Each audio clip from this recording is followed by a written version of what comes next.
నాకు అమ్మ కావాలన్నయ్య. నువ్వు మా అమ్మవేగా? అవునమ్మా, నేను మీ అమ్మని. శని లోపలికి తీసుకెళ్ళమని అమ్మకి చెప్పండి డాడీ.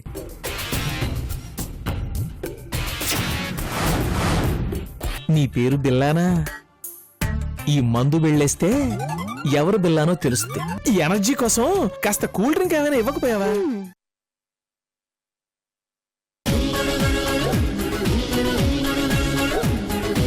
హే బ్రో, ఏ బ్రో, అయ్యో యో యో, అయ్యా కొంచెం జరిగే. మళ్ళీ ప్రభాస్ కి తక్కువైంది.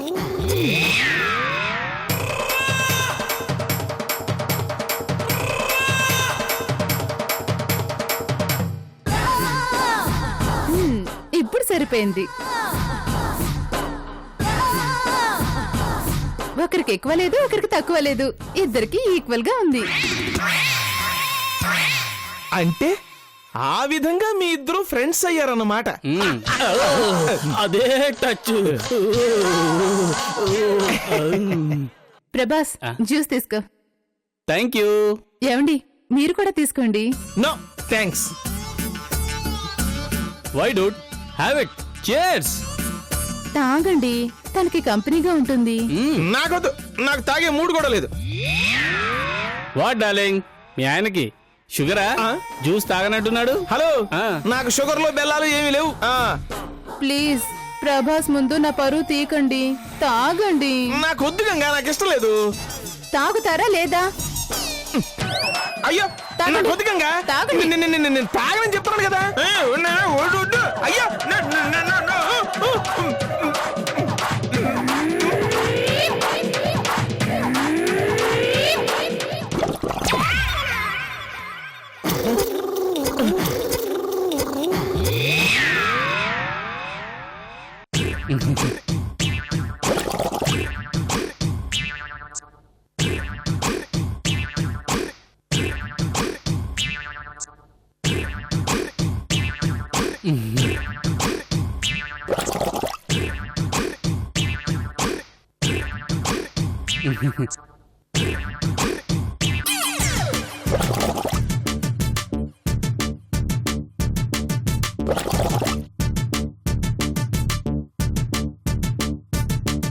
ప్రభాస్, గ్లాస్ ఇవ్వు.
ఏమైంది ప్రభాస్?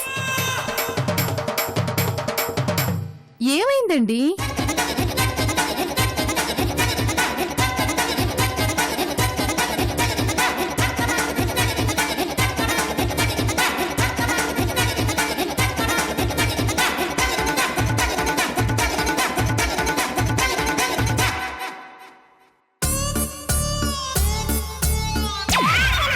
ఏమండి?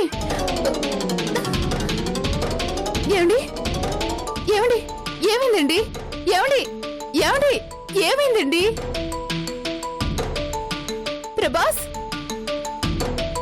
ప్రభాస్! Oh no!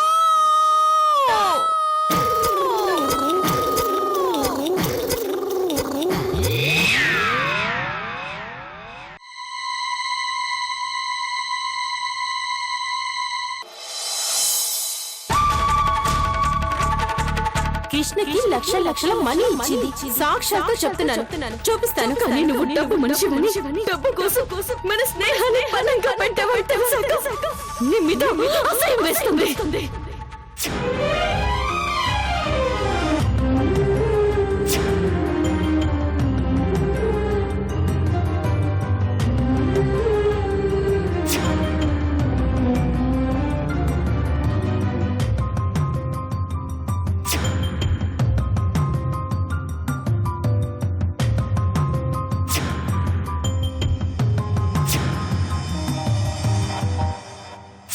నేను గౌతమిని ఇష్టపడుతున్నాను. మీరు పెద్ద మనసుతో అంగీకరించి మా ఇద్దరిని ఆశీర్వదిస్తే ఆపు ఆపు ఆపు ఆపు ఆపు మనీ కోసం ప్రేమిస్తున్నాడు ఈ అనసూయ ఏర్పాటు చేసిన కిరాయి ప్రేమికుడు. ఇదిగోండి చూడండి. మీరు చెప్పినట్టుగానే గౌతమితో సంతకాలు పెట్టించాను. నీకిచ్చిన డబ్బు తక్కువే, నీకెంత ఇచ్చినా తక్కువే. నీ మొహం నాకు చూపించొద్దు. ఎప్పుడు నాకెదురు పడద్దు. నీ ప్రేమ నాకొద్దు, నీ స్నేహం నాకొద్దు, నీ పేరే నాకు వినిపించకూడదు. వెళ్ళిపో, నా నుంచి శాశ్వతంగా వెళ్ళిపో.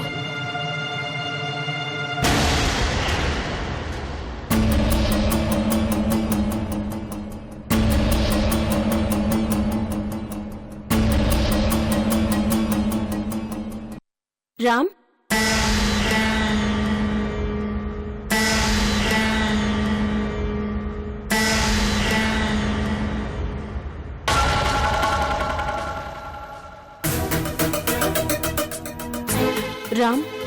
ఎందుకొచ్చావు? అదేంటి రామ్, నేను నీ ఫ్రెండ్ని. కానీ నేను మోసగాణ్ణి. అమ్మాయిల జీవితాలతో ఆడుకునేవాణ్ణి, డబ్బు కోసం పనిచేసే కిరాయి మనిషిని, డబ్బు కోసం ఎంతకైనా దిగజారే కిరాతకుణ్ణి. సారీ రామ్. ఎందుకు? మీ అందరి దృష్టిలో క్షమించరాని నేరం చేశాను. నేరస్తుని శిక్షిస్తారే తప్ప క్షమాపణ అడగరు. నువ్వు ఏ తప్పు చేయలేదు రామ్. నీతో అనసూయ చేయించింది, అంతా ఆవిడ తప్పే. You are a gentlemen Ram.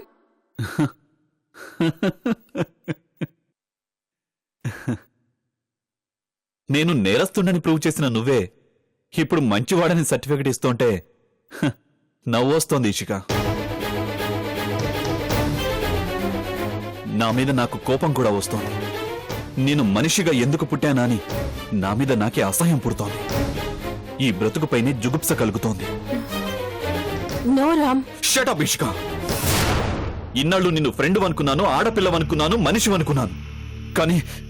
కానీ నువ్వు నిన్నసలు ఏమనాలో అర్థం కావట్లేదు. వెళ్ళిపో ఇషిక. ఇంకెప్పుడు నా కళ్ళకు కనిపించుకో. నేనేం తప్పు చేశాను రామ్? నువ్వు అనసూయ గారు కలిసి. అనసూయ గారు రుద్ర కోసం ఏం త్యాగం చేశారో నీకు తెలుసా? గౌతమి కోసం నేను ఎన్నాళ్లుగా ఎదురు చూస్తున్నానో నీకు తెలుసా? ఆ ఇంట్లో గౌతమి భవిష్యత్తు ఎలా ఉండబోతోందో నీకు తెలుసా? నీకు తెలిసిందల్లా స్వార్థం, నీ నిలువెల్లా స్వార్థం. పాము కోరల్లో, తేలు కొండిలో విషం దాచుకున్నట్టు నువ్వు నీ మనసులో విషం దాచుకున్నావు. మిగతా వాళ్ళు ఏమైపోయినా నీకు పర్వాలేదు. నీకు మాత్రం నీ లైఫ్ ముఖ్యం, నీ లవ్ ముఖ్యం, అంతేగా? మనసు పడని మనిషితో సహజీవనం శవంతో సంసారం లాంటిది. ఇంత చిన్న విషయం నీకెందుకు తెలీదు? బలవంతంగా నేరం చేయొచ్చు, కానీ కాపురం చేయలేదు. అమ్మ ప్రేమ దక్కాలంటే ఆ తల్లి కడుపున నువ్వు పుడితే చాలు. అలాగే మరో మనిషి ప్రేమ నీకు దక్కాలంటే ఆ మనిషి మనసులో నీపై ప్రేమ కలగాలి. నీ మీద నాకు మనసు లేదని నా మీద మనసు పడ్డ గౌతమి మనసును విరిచేశావు. నీపై నాకెప్పటికీ ప్రేమ కలగదు. నా శవం కూడా నిన్ను ప్రేమించదు. నా శవం కూడా నిన్ను ప్రేమించదు.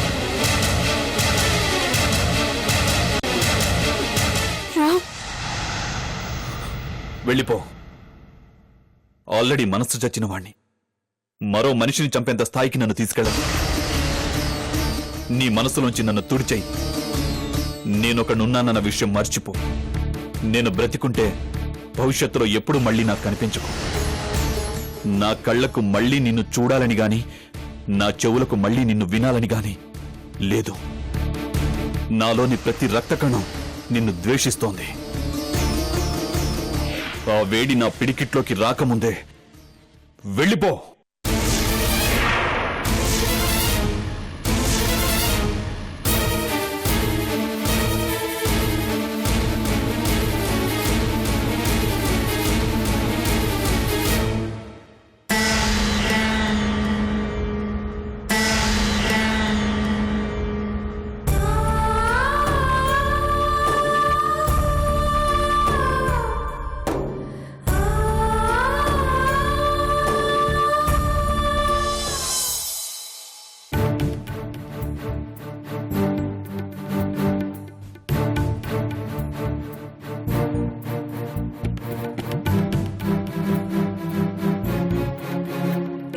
నేను ఆగను. ఆగు. నేను ఆగను. ఆగమంటుంటే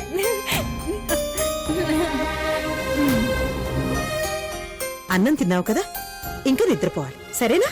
పద. అలాగే.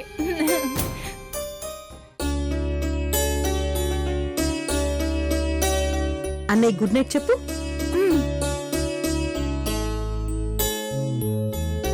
గుడ్ నైట్ అన్నయ్య. టాబ్లెట్స్ వేసుకున్నావా?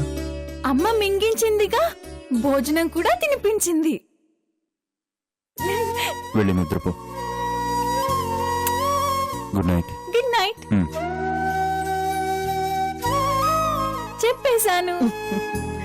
పద.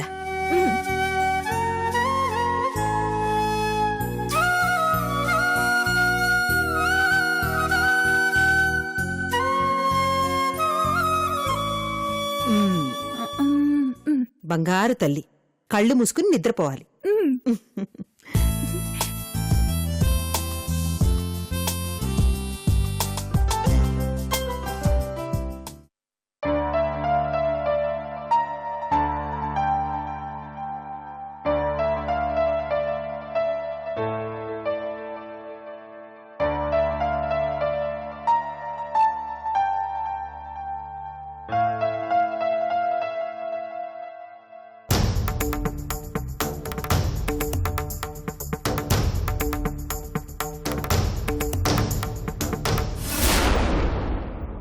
శత్రు, నీకు ఇష్క బెడ్రూమ్ పక్కనున్న రూమ్ ఏర్పాటు చేశాను. నీకు కంఫర్టబుల్గా లేకపోతే చెప్పు, నీకు ఇష్టం వచ్చినట్టుగా అరేంజ్ చేస్తాను. అలాగే. అంటే నువ్వు ఇక్కడే ఉండిపోవడానికి నిర్ణయించుకున్నట్టేగా? శత్రు, నీకిష్టం లేకపోతే చెప్పు, నేనేం బలవంతం పెట్టడం లేదు. కాదనుకుంటే చిందికి నయమే దాకన్నా నా దగ్గరుంచు. కనీసం ఈ కోరికైనా మన్నించు. మీరింత సడన్ గా మాపై ఎందుకు ప్రేమ చూపిస్తున్నారో నాకు అర్థం కావడం లేదు. కారణం తెలుసుకోవచ్చా? ఈ పిన్ని పైకి అధికార గర్వంతో అహంకారంతో మేయర్గా తిరుగుతుంది కానీ మనసులో ఎంత బాధపడుతుందో ఎవరికీ తెలియదు శత్రు.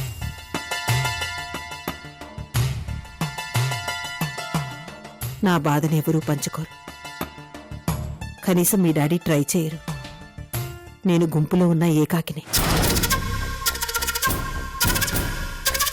సరే, అదంతా పక్కన పెడితే నాలో మార్పు రావడానికి కారణం మొన్న సీఎంతో జరిగిన మీటింగ్.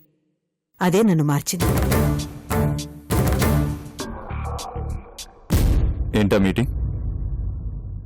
చెప్తాను. మన రాష్ట్రానికి సంబంధించిన అతి పవిత్రమైన బుద్ధ విగ్రహాన్ని చాలా కాలం క్రితం స్మగ్లర్లు కాజేశారు.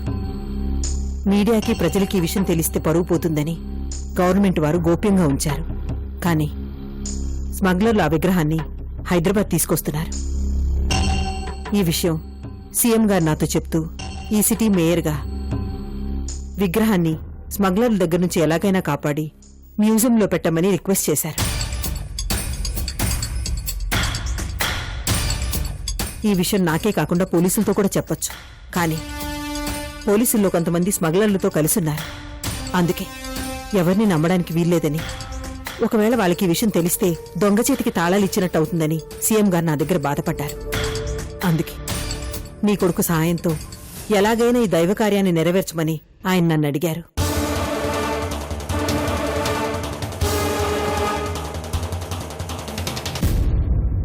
నాకుంది ఒకతే కూతురు.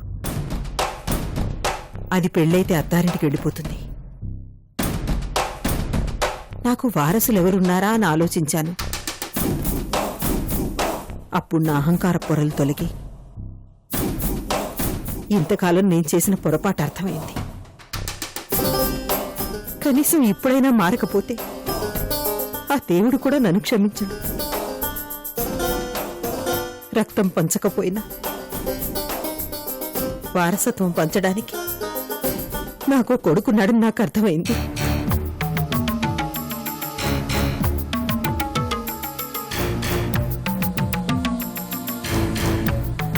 అందుకే నిన్ను పిలిపించాను. నాకు ఈ ఇంటికి, నా ఆస్తికి, రాజకీయ వారసత్వానికి ఓ కొడుకు కావాలి. అది నా స్వార్థమేమో నాకు తెలీదు, కానీ నాకు ఒక కొడుకు కావాలి, అంతే. ఆ కొడుకు నువ్వే అవుతావని నా నమ్మకం, కావాలని నా కోరిక. అందుకే 25 ఏళ్లుగా పట్టించుకొని మిమ్మల్ని క్షమించమని అడిగి ఇంటికి తీసుకొచ్చాను.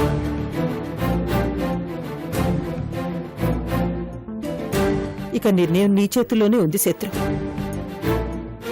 ఇంతకాలం తల్లి లేకుండా నువ్వు మమ్మల్ని శిక్షించావు, కాబట్టి ఇప్పుడు మేము నిన్ను శిక్షిస్తాము అని నువ్వు అనుకుంటే రేపొద్దున చిన్నిని తీసుకుని ఎవరికీ చెప్పకుండా వెళ్ళిపో. అలా కాదు, మనందరం కలిసుందామా అని నువ్వు అనుకుంటే ఆ బుద్ధ భగవానుడే మనల్ని కలిపాడని సంతోషిస్తాను. నీ నిర్ణయం ఏదైనా ఈ పిన్ని స్వీకరిస్తుంది.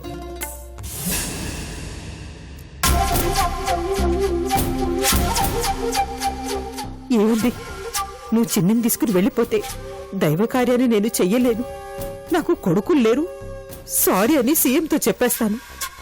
అంతేకాని నిన్ను బాధ పెట్టను శత్రు.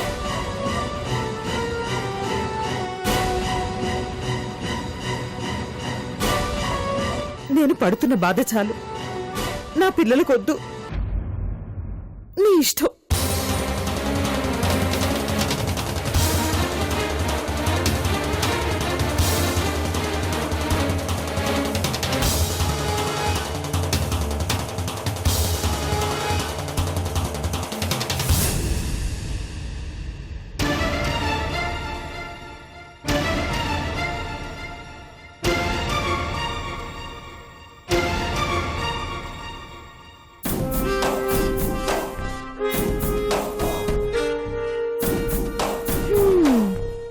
నువ్వు బాగానే నటిస్తున్నావు కానీ వాళ్ళలో మార్పు లేదనుకుంటా. బహుశా రేపు పిల్లొదిలి చెల్లెలతో వెళ్ళిపోతాడేమో. అదేమిటి, చిన్ని ఇంట్లో ఉంచమని ప్రొద్దునే చెప్పాడు కదా. వాళ్ళ నాన్న కోసం చెప్పాడు, కానీ నీకోసం ఏమీ చేయడని నాకనిపిస్తుంది. అయ్యో, అంటే ఆ 1000 కోట్లు మనకు దక్కమంటావా? ఇప్పుడు ఏం చేయాలి? ఇక చేసేదే ఉంది, శత్రువు మనసు మార్చమని ఆ దేవుడికి దండం పెట్టుకోవడమే. అంతేనా? చూద్దాం రేపేం జరుగుతుందో.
క్షమించు నాన్నమ్మ.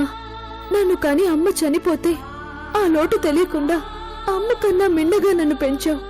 కానీ కానీ నాకు ఆయుష్ రాసి పెట్టలేదు నాన్నమ్మ.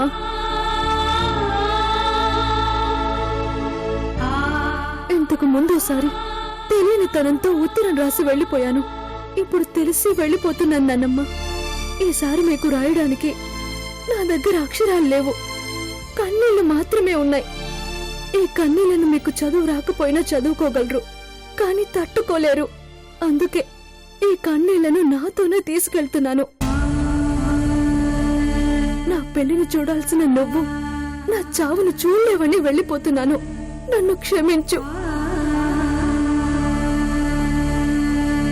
వెళ్తున్నానమ్మా. నాకు వెళ్ళాలని లేదు, కానీ వెళ్ళక తప్పదు. వెళ్తున్నాను.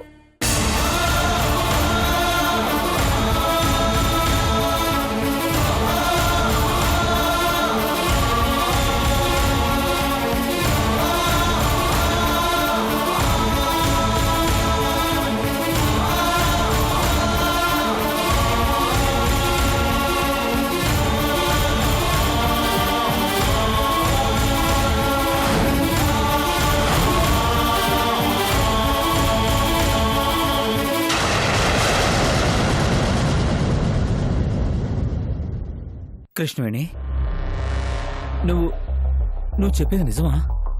ఇంకెలా చెప్పాలి నీకు? మనం లేచిపోదామా?